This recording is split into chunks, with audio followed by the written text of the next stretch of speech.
हरिवंश महाराज जी। महाराज जी, क्या स्नान व्रत इन सब से ही क्या हमारे पूरे पाप कट जाते हैं और हम मोक्ष निश्चित हो जाता है? हमें कैसे पता चलेगा हमारा मनुष्य जन्म में अब मोक्ष प्राप्त हो? ये शुभ कर्म है, मोक्ष अलग चीज है। इसलिए होता है कि आप तीर्थ स्नान करे आओ, तीर्थावगाहन करे आओ, तो आपको ये शुभ कर्म है। हम मोक्ष होता है जो शुभ अशुभ दोनों कर्मों को मिटा दे। स्वरूप बोध है, भगवत तत्व का ज्ञान होने पर मोक्ष होता है या भगवत प्रेम होने पर मोक्ष होता है। मोक्ष ऐसे खिलवाड़ थोड़ी। मुक्त होना, कर्म बंधन को भस्म कर देना, एक खिलवाड़ नहीं। तीर्थावगाहन, दान पुण्य, सत्कर्म, ये सब पुण्य के अंतर्गत आता है, शुभ कर्म के अंतर्गत आता है। लेकिन भगवत आराधना, साधना, योगाभ्यास, ध्यान, धारणा, समाधि या तत्व ज्ञान या भगवत प्रेम, ये मोक्ष पदवी का मार्ग होते हैं ना अलग अलग, ये मोक्ष की तरफ जाते हैं। पुण्य कर्म का फल होगा, आप स्वर्ग जाएंगे, बहुत ज्यादा पुण्य है, तप लोक, महालोक, जनलोक, ब्रह्म लोक तक जाएंगे, लेकिन आपका मोक्ष नहीं होगा, फिर आना पड़ेगा। ब्रह्म भुवनान लोकान पुनरावर्तिनो अर्जुन, जो यहां से लेकर ब्रह्म लोक तक है, आने जाने वाला है, ये मोक्ष का मार्ग नहीं है। आ ब्रह्म स्तंभ पर्यंतम सर्वम मायामयम जगत, तिनके से लेकर ब्रह्मलोक तक सब मायामय है। और मोक्ष होगा जब तिनके से लेकर ब्रह्मलोक तक सबका त्याग हो जाए, और वो भजन से होगा। इसलिए हम सबसे प्रार्थना करते रहते हैं कि पापाचरण का त्याग करो, मांस मत खाओ, मदिरा मत पियो, पराई स्त्री से व्यभिचार मत करो, जुआ मत खेलो, खूब नाम जप करो। पहले यहां से शुरुआत करो, असत कर्मों का त्याग और भजन। और भजन का फिर जब रंग चढ़ेगा तब प्रेम, तत्व ज्ञान, ये फिर ऊपर उठने लगेगा। पर भजन आवश्यक है। उठते बैठते चलते फिरते युद्ध करते भी, मां मनुष्मर युद्ध च, भगवान कह रहे ना, मेरा स्मरण करते हुए युद्ध करो। हर समय राधा राधा राधा राधा, जो नाम अपने को गुरु जी ने दिया है उस नाम का बार बार जप कर रहे हैं, हर समय सुमिरन कर रहे हैं, अब मोक्ष हो जाएगा। बिना सुमिरन के मोक्ष नहीं होता है। परमार्थ का जो स्वरूप है, व्रतांश यज्ञ छंदांश तीर्था नियमा यमा, ये भगवान श्री कृष्ण के वचन है। व्रतांश यज्ञ छंदांश तीर्था नियमा यमा, यथा वरुंधेत सत्संगा सर्वसंगो पहो इमाम।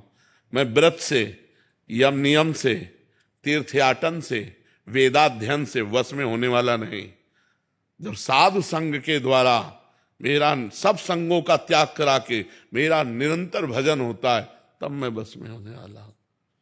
मिलहि न रघुपति बिनु अनुरागा, किए कोटि तप जोग विरागा। भगवान कण कण में वास करते हैं, लेकिन प्रकट कैसे होते हैं? तेहि समाज गिरजा में रहे हूं, अवसर पाई बचन एक कहे हूं, हरि व्यापक सर्वत्र समाना, प्रेमुत प्रगट हो ही मैं जाना। भगवान का प्रेम अस्त्र बह रहे हैं, नाम से परम पवित्र अकल्मषः, वो निष्पाप हो चुका है, संकल्प रहित हो चुका है, तब ब्रह्मभूत हो गया। ब्रह्मभूत प्रसन्नात्मा न सोचति न कांक्षति, समाः सर्वेषु भूतेषु मद भक्तिम लभते पराम। समझ में आ रही बात? तो कहीं कहीं हमारे शास्त्रों में जीव को लगाने के लिए, ऐसा नहीं कि उसको फल नहीं मिलेगा, उत्तम फल की प्राप्ति होगी, लेकिन इतने से ही उसे मोक्ष मिल जाएगा, ऐसा नहीं है। मोक्ष का मार्ग जो है वो अलग है, लगाया जाता है। जैसे कि भाई आप तीर्थयाटन करो, तुम्हारा मंगल होगा, मंगल शब्द है, तुम्हारा कल्याण हो जाएगा, कल्याण शब्द है। तो कल्याण और मंगल में बहुत अंतर है। और मोक्ष ये सबसे अलग बात है, और प्रेम से लीलाओं में प्रवेश ये और अलग बात है। तो सरकारी सैनिक एक होमगार्ड भी है, नहीं? सरकारी सैनिक एक आप भी हैं, और एक कमांडो भी है। लेविल ऐसे एक कल्याण और मंगल के एक लेविल है। जो मोक्ष है वो आखिरी लेवल है, वो उसके आगे फिर वहां पूर्णता है। आनंद का समुद्र ही समुद्र, जहां दुख का किंचन मात्र लेश नहीं, आत्यंतिक महासुख। अब उसके लिए साधना है। तीनों लोकों से वैराग्य, तीनों शरीरों से वैराग्य।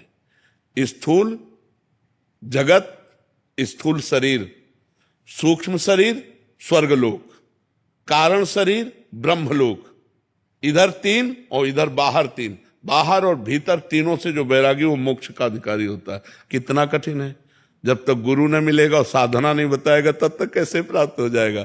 तो ये लेवल है। जैसे छोटी छोटी कथाएं हैं, अमुक कथा, उससे उसका मंगल हुआ, उसका कल्याण हुआ, वो साधारण लौकिक, मोक्ष नहीं। मोक्ष तो एक अलग पदवी है, मोक्ष तो एक अलग बात है। साधु महात्मा संत जन जो रात दिन साधना में लगे हुए हैं, फिर भी संशय है होगा कि नहीं, फिर भी संशय होगा कि नहीं। तो ये अगर वो सही मार्ग मिल जाए, जीव अविनाशी है और उस अविनाशी का इस जड़ शरीर से कभी बंधन हुआ ही नहीं। अब उसने भूल से पकड़ रखा है, अब इस पकड़े को बंधन कहा जाता है।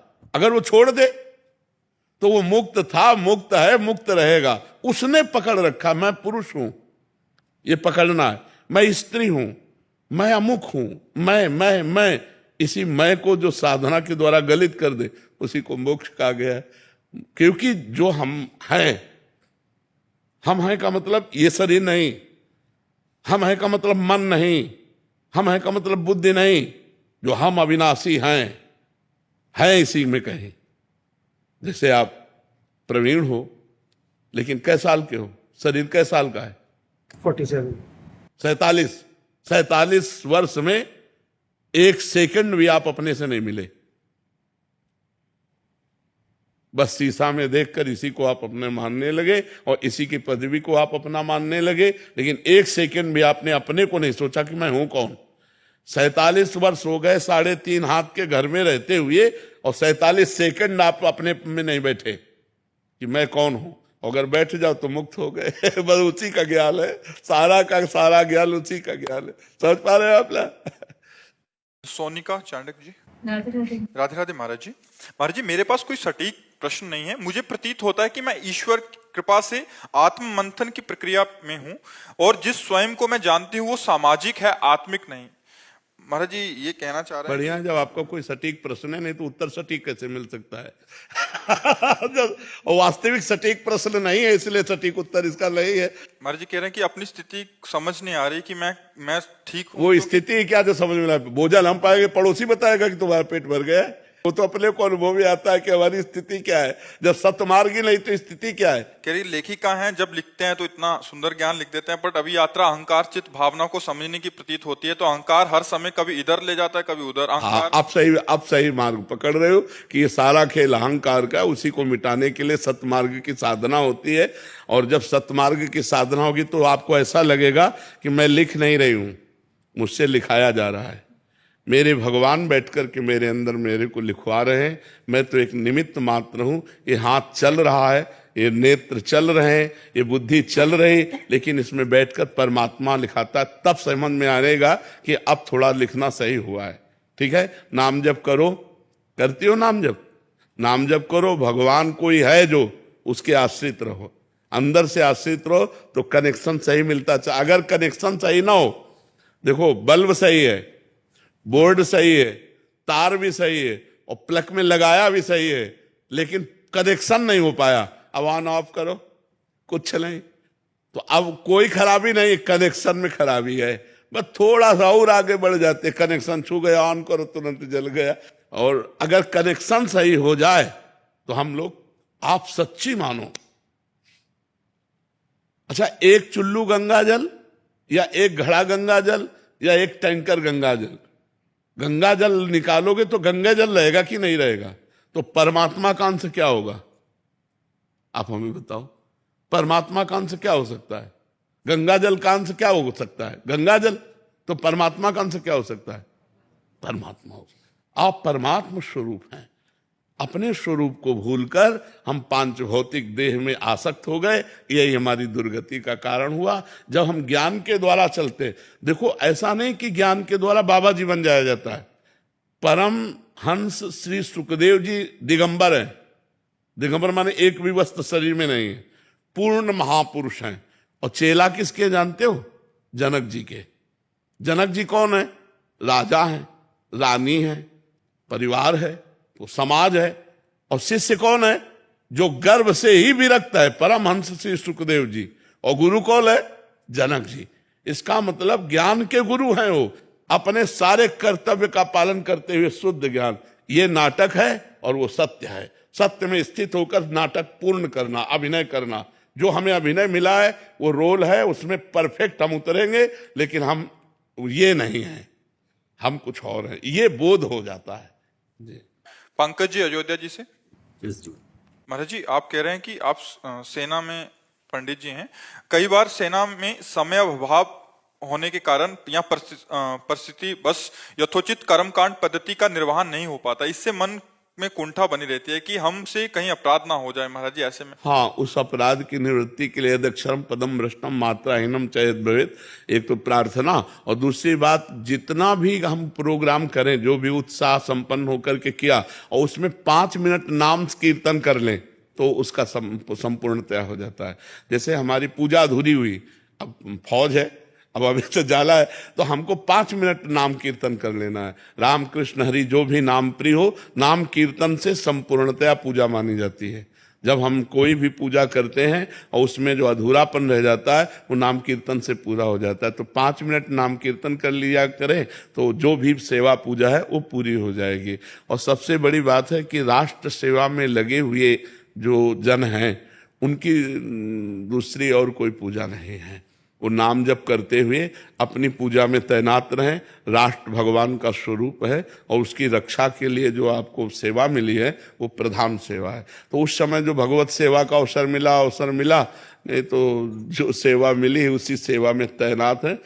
जैसे माला चलाना हमारी सेवा है तो गोली चलाना आपकी सेवा है। हाँ, अवसर पर शत्रुओं पर वार करना और सिंह की तरह गर्जना करते हुए उत्साहित रहना, ये भजन है, यही भजन है। आप हमारे तिरंगे की रक्षा के लिए प्राणों को बलिदान करने का उत्साह रखते हैं, यही भजन है। और नाम जब साथ में चल रहा है तो निश्चित भगवत प्राप्ति होगी। महाराज जी कह रहे हैं कि आप अवध में वास करते हैं और हम राधा कृष्ण का जप करते हैं, कहीं ये राघव जी के प्रति अपराध या अवहेलना तो नहीं? नहीं, तो अभी राघव जी को जाना